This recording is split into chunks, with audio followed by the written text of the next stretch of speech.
Now for analysis, let's bring in our international affairs commentator, Doug Herbert.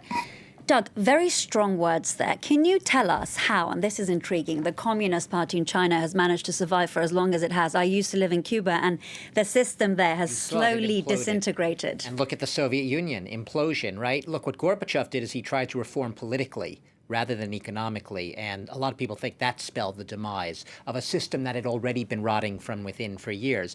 But how is it that this paradigm, this model, a Chinese Communist Party, has survived 100 years, has basically outlived every other communist regime except for the North Korean Workers' Party, which beat it by 4 years, came into being in 1945.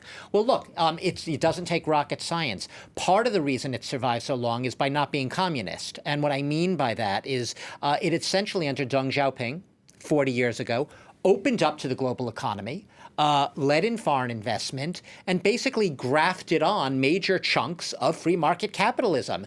And if you've ever been to Beijing, you see, they're shopping up a storm. It's a consumer paradise in many respects. So it is created this hybrid socialist / capitalist market economic model.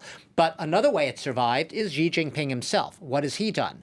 Well, he has basically imposed an absolute 100% control over all information flow in the society. It is the exact opposite of a free press. We've just seen what's just happened in Hong Kong last week with the shutdown of the Apple Daily, a loud, boisterous, very open and free newspaper. Gone.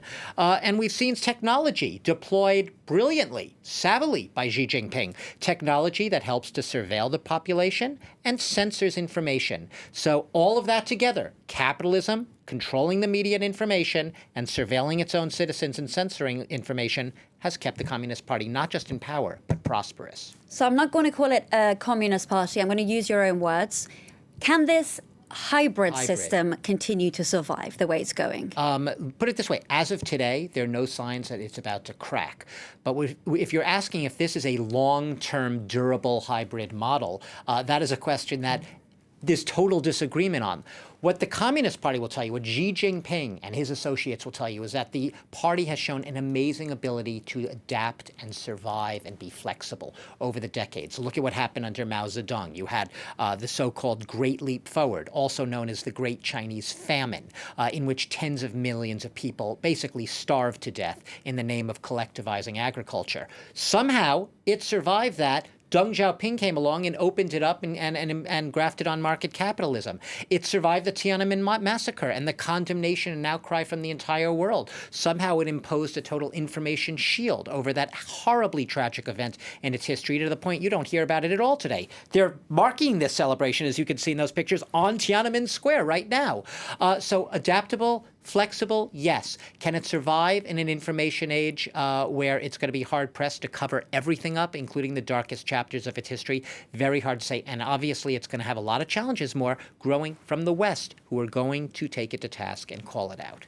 Doug, speaking of the darkest chapters in the history, I do want to talk to you about the country's worst-kept secrets, which are deep and extremely dark. Yeah, secrets that, most Chinese textbooks won't even talk about. And it's amazing that they're even secrets, because they are massive episodes in the country's history. The Soviet Union, during its periods of perestroika and glasnost, started talking about the Stalinist purges, the Gulag, in which millions of people basically starved to death and died. The Chinese Communist Party is barely given lip service beyond idolizing and making a cult figure out of Mao Zedong.